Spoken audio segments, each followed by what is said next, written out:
The following program was provided by an independent producer solely responsible for its content. The opinions expressed do not necessarily represent the views of this station, its staff, board of directors, or underwriters. I'm Lisa Law. I've traveled the world to seek spiritual knowledge, to visit sacred places, and to find inner peace. Where we go and what we do on our journey is important.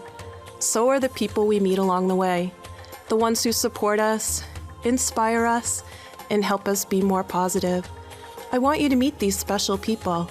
So welcome to the Sharing Room. Hi everyone, thanks for joining us today. It's my pleasure to have my friend and fellow Feng Shui consultant in the studio today. Welcome Julie Rutkowski, owner of Feng Shui Services of New England and host of Wicked Healthy Radio. Thanks for being here. Thanks for the invitation, Lisa. It's wonderful to be here.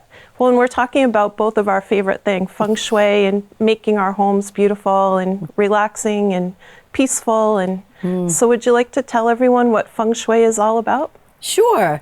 So Feng Shui is really a very easy to understand because we could talk about it forever, but we could probably say if your house feels good and it feels like it's I always call it the energetic hug. So if you walk into your house and you're getting feeling like, oh, I feel good about being home, then your house is serving you. Mm-hmm. But if it isn't, or you're feeling like, oh, my house is really cluttered, or it's really, I don't feel good being in this home for whatever reason, then there's something wrong, and it's about energy, and we could talk about energy, right, for a long time, and the energy in there just feels really stale, or it feels really negative. So there's so many, because you can go to somebody's home, and the home feels so comfortable, and it's set up for conversation and for greeting people, and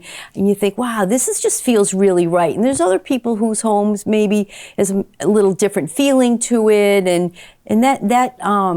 and people don't feel as comfortable there. And so it's Feng Shui is all about making your home feel right for you and feel supportive for you. And there's lots of different things that we can do. We call them adjustments or cures that we can do as Feng Shui consultants to make your home feel like it's supporting you and your family too. Mm-hmm. So I don't know about you, but I have my Feng Shui vision has been developing over the last few years, and you can't turn that on and off. I don't know about you. Well, our homes have changed so much in recent years too, and we've all been in our homes so much more, and you see the explosion of the painting, and we can't get furnishings in, and everyone's working on their home. I'm thinking the whole world's getting Feng Shui'd right now, right? Everyone's trying to improve that energy, and the big part of it's the function. Yes. And like you said, the feel. And so if we're working at home all day, sitting at our kitchen counter, we're going to develop back problems and all kinds of ergonomic problems. And so, our homes are evolving constantly. You want to talk about that? Sure. I loved your idea of working in your kitchen if that's supposedly your office, because it's not helpful not only for your back, the sort of the physical aspect of sitting at a kitchen table, but your kitchen table, the intention of that is for family time, for sharing meals, for having intimate conversations. So you're using up the energy of that space for your work. And so that part is actually part of the family energy is not being served in any way. It really is just being stifled by the work. So I always say to people that have to work in that particular area, in the kitchen or wherever, dining room is another one, is to, at the end of the day, to literally pack up and go home. So I have my air quotes here. So you have to do pack up and go home. So you take everything off the table and you return it to the family, because that's the intention of your table, as I said. It puts a boundary around your work too. And it's really key. hard. All of those boundaries have gotten squishy.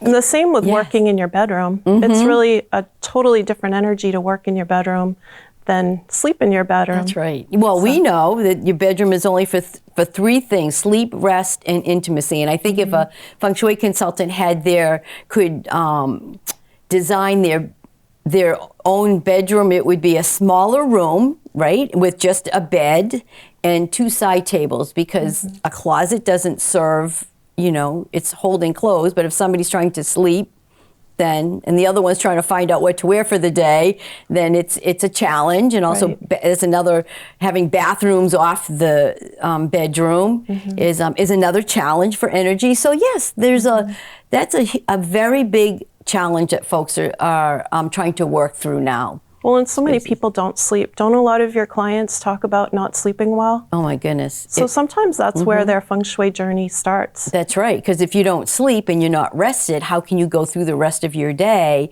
and be in good headspace, or have good energy around you? You have tired energy, and people are feeling that. So you're right. You want to be really rested and feel good for the day. So creating a bedroom that, again, supports you. We talk about wishes and desires. So if your wish is to have a good night's sleep, why wouldn't it be? Then you want to create a space that supports that. And it doesn't have to be expensive. No. It can be paint colors. Some colors are more soothing than others, or artwork that gets changed out, or maybe having peaceful, comfortable bedding. It doesn't have to be expensive. No, that is such a good point.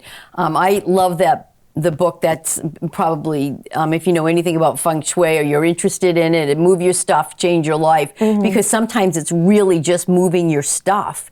Sometimes it's out of the room, which is usually, because it seems a lot of clutter happens in the bedroom. And then how can you sleep when you're thinking in your mind, I've got to take care of all this clutter. When I wake up, it's still going to be there. Yeah. So yeah, move your stuff, change your life. It's truly what grounds Feng Shui. It's what only things around you that support you, that you love. And so I think, yeah, you're right. So your bedroom can be, you should be able to see the floor. You should be able to move around freely, especially the tops of your bureaus. Are they clear of everything? Because everything has energy. We always say that everything that you have has a voice, and sometimes And it's speaking to you all the time. all night long, whether you realize it or not. That's right. Yeah. Exactly. Yeah, it does. It's talking to you all night long. Pictures of your family members. When I was learning Feng Shui, I had to be sure that the children were not in the bedroom, because your children, they ask for things, they're needing things, and I need sleep. We needed sleep, so taking pictures of your children out of your bedroom, and only pictures of each other if there's a couple that are in the bedroom. So those are the only things that should be in the bedroom. Do you want to talk about the guilt people feel about certain items? Oh, wow. That makes it hard. I do a lot of, I've done a lot of decluttering with people. I feel like that's the first step in the Feng Shui is the letting go, because it's really hard to bring something new in if you're holding on to the old. Right. And there's usually a emotional, energetic to the holding on to the things. And sometimes that physical letting go allows those emotions to go too. And then you bring in the Feng Shui on top of that. And That's it's right. really, really powerful. Yeah, I would say don't call your Feng Shui consultant before you've at least done a little bit of decluttering, because we're just going to tell you to move Well, no one's house looks like a magazine. No, absolutely. I think that's one of the things that people, and even I feel like when I was early on in this, I thought my house was going to look like a magazine all the time, but it's not. It's an active space. It is. But everything Exactly. has a home, and at the end of the day, it goes back to that home. It does. And so we've gotten to that place, but there's always things moving in our home. Exactly. And so, and working at your clutter or your stuff, if we're going to go in It's that an ongoing direction, thing. it's an ongoing, it never ends. It's always. So back to your point, I teach at Riviere, and which is starting up in March, by the way. Yeah, the And we- RISE program. The You should RISE tell them program, about that. yeah. So the RISE program is starting up in March, and it's for folks who are 55 and over, and I mean it's a great opportunity to do things and learn things that you've never done, and so we start with basics of Feng Shui, and you sort of Feng Shui is about building on knowledge and what we know. It's 4,000 to 5,000 years old, so there's a lot to learn. And I have 5 weeks to do it, and it's still growing, exactly. And so we, by the time we get to the class on decluttering, people really struggle there because that's generally why they're there. They're and with folks who are 55 are usually looking to downsize. They're looking to move into a house that is more suitable for them. And so we talk a lot about things that they've been holding on to, which might be things like, how many sets of dishes do you need? They've got the mother-in-laws, they've got their mothers, maybe an aunt or whatever that's passed and left it to them, and sometimes if those relationships are not not positive and don't bring that that really close feeling, then you're hanging on. What do we call that? Predecessor chi.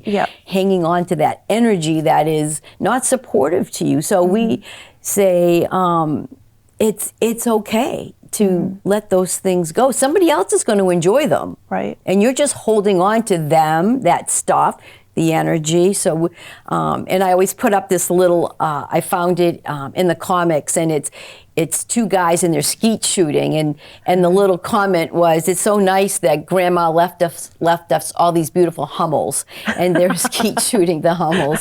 So it's, Well, that's the generation, that there's differences in the generation. That's I right. find, like my grandparents, things were a lot harder to come by. And when they bought something, they made an investment.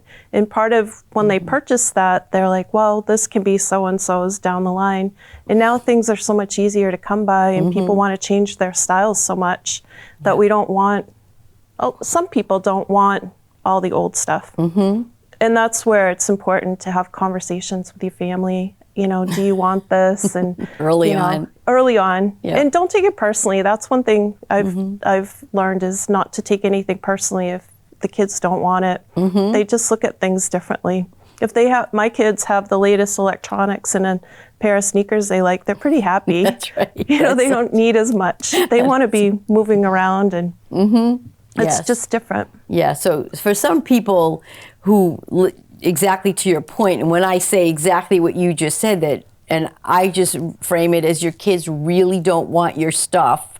To them, it's just clutter. And so so I love your point. Ask them, what is it that you want? And, we will, we'll save that for you or give it to you, whatever, basically give it. And I always tell the story of how my kids were grown and they were now moving off, but I was still holding on to their stuff. They each had their room. So for Christmas one year, I gave them empty containers with a big bow on the top. And they looked at it and they said, why did you give us this? And I said, because you're going to go up in your room and you're going to clean out whatever it is that you want to take with you.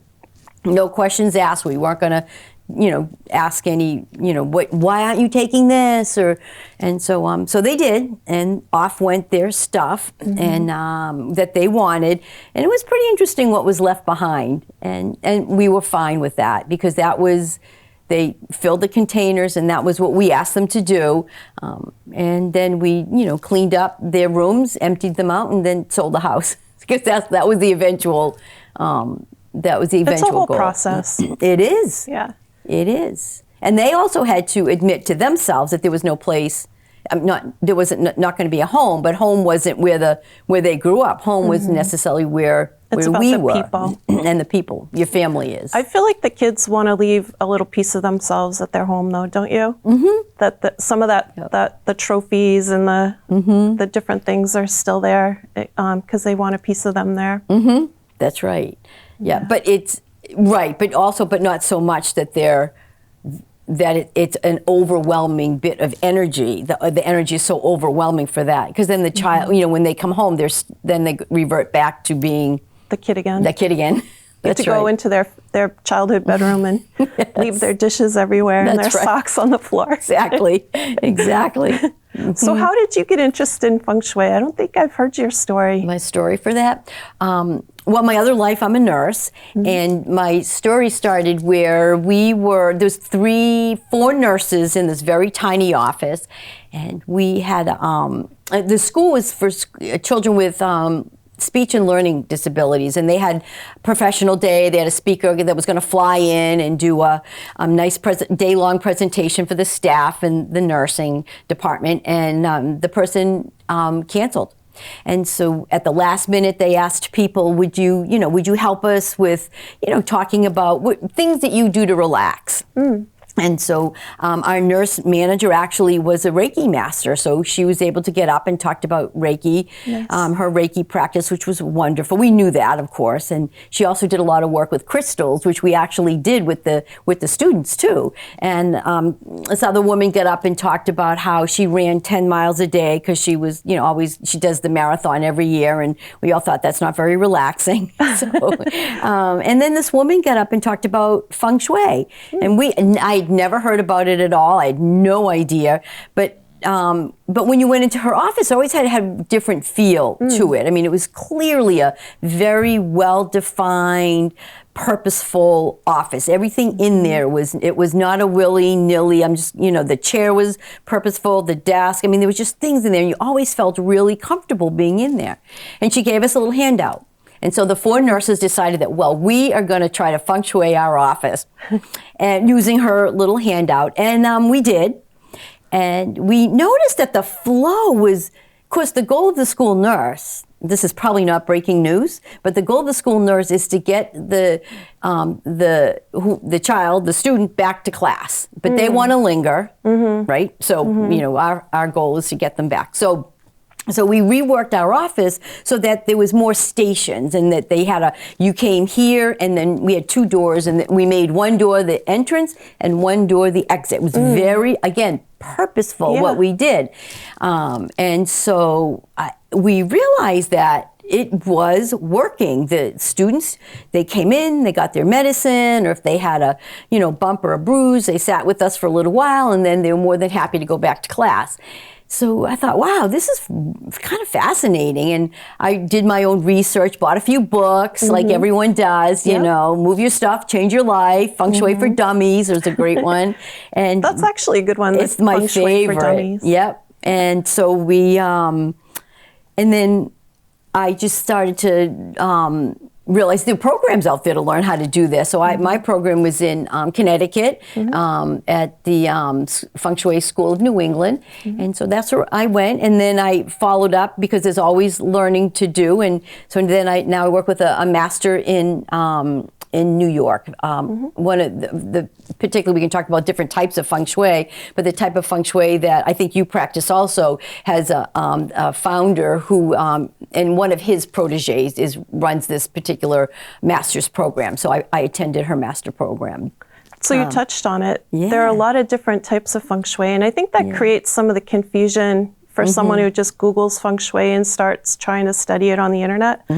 That there are 2 main traditions. You want to talk about that? Sure. So there's the compass style of Feng Shui. That's what people hear more, the pointing of the compass and where the front door is. Exactly. So, of course, this is so old in China that a lot of their buildings faced very auspicious directions. And so it's a very traditional, very old practice, started in China and sort of has moved around to all of the eastern part of the world.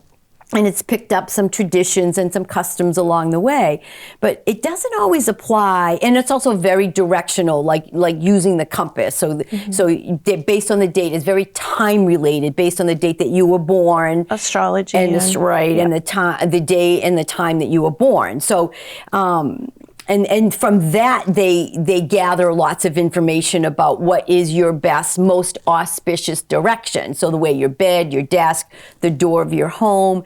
But that doesn't always fit in the Western world. Well, you can't change that. That's right. You can't change the direction of your door or where you can put your bed most of the time. Exactly. Yeah. Exactly. So we practiced, learned and practiced what's called what basically Western Feng Shui. And so there's a different couple.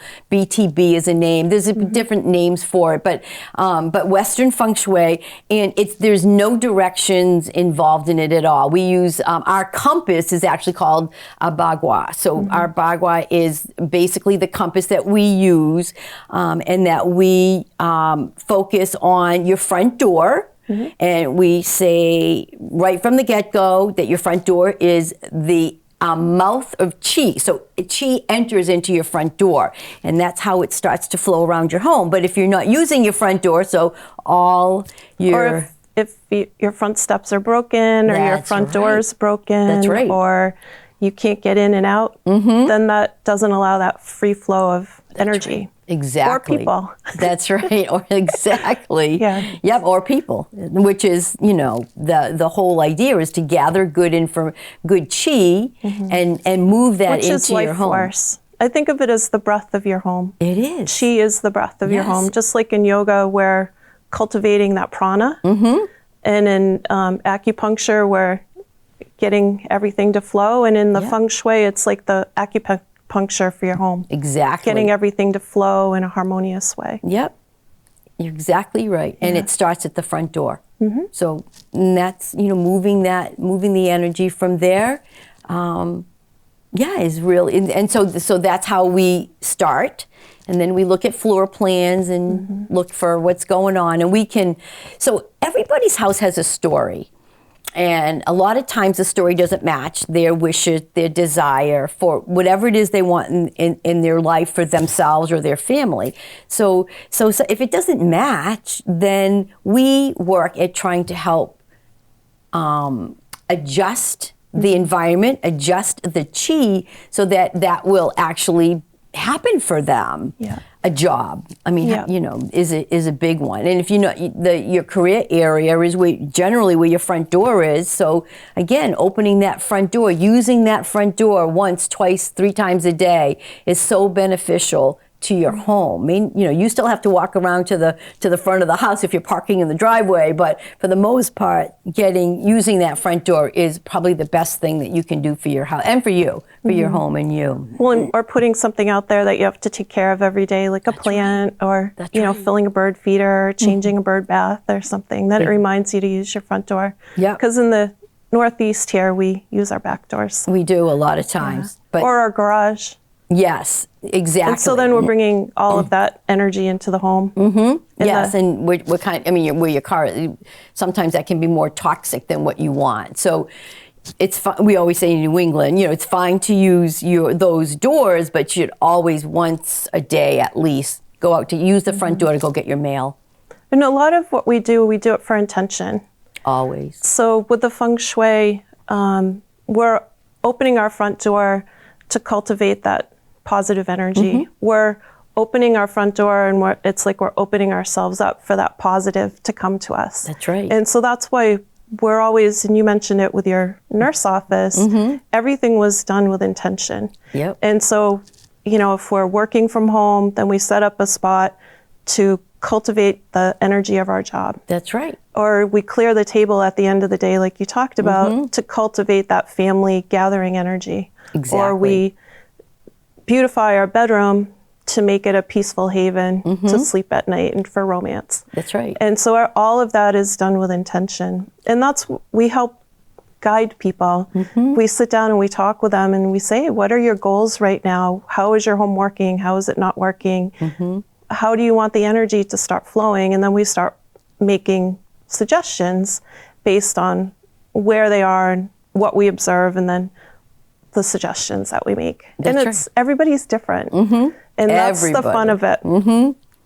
Yeah. And everybody has a story and a different story to tell or to share. I mean, younger folks are generally looking for a new job, or maybe they're looking for a life partner. And so, and there are different things you want to look at. You work a lot in the bedroom, and you say, "Oh my goodness!" Then why is you have plants that you haven't taken care of, and they're not been watered, so they're dying, and I mean that's energy right there. If you have to take care of your plants because that's the energy that you're sharing with the world. So, if you want to take care of yourself, take care of your plants, and then be able to have the energy to, attract a life partner, that's a great place to start. So what we put out, we receive back. Exactly. Yeah. Yeah. And it's just being aware.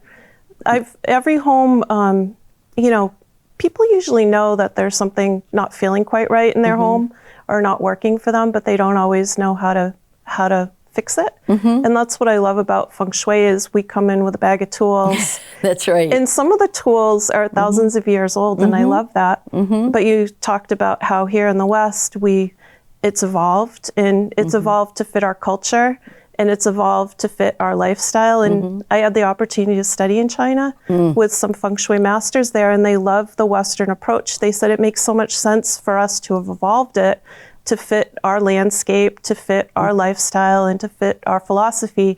A lot of the Chinese Feng Shui came out of Chinese culture, and it fits their lifestyle, and it's evolved for them too. Every master and every practitioner takes pieces and then evolves it in their own way, and that's what's fun about it for me is it's always evolving. Right. And I think a lot of what the Feng Shui that we practice is we're not Buddhist, but there's a lot. It's based in Buddhist, and that there's a lot of intention. It's very intentional what we do, and so you I can like the mindfulness word and mindfulness exactly, and intuition. So you don't we haven't gotten into that yet, but that's another huge piece of what we do. So I think I said this on my radio show the other day. Talking to another consultant, it was we see Feng Shui consultants. They see everything, or most things, but they say little because folks have to figure that out. So again, your house, your story needs to match your intention. And so when it doesn't, then that's where you call in the Qi experts. So well, I feel like we teach people to fish. Yes. If I brought the fish over, they could eat that one time, but we're teaching them how to use these principles to become the fishermen too. Absolutely. Yeah. So how do people find you, Julie? Right. So the time went by so quickly. Yeah, I know. I know. Feng Shui Services of New England. It's very simple. And I do have a website, which is Feng Shui Services of New England. And my website pretty much just tells how to be able to contact me. I do a lot of presentations, libraries, things like that.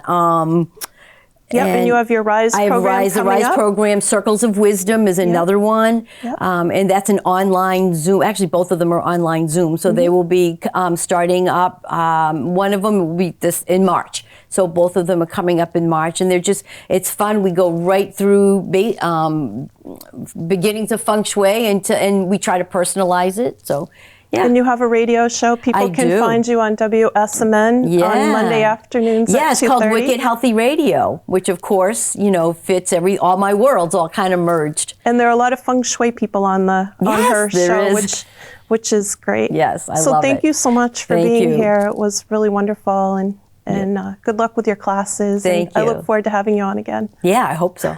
Thank you. Take care, everybody. It was wonderful having you here today. Namaste. The preceding program was provided by an independent producer solely responsible for its content. The opinions expressed do not necessarily represent the views of this station, its staff, board of directors, or underwriters.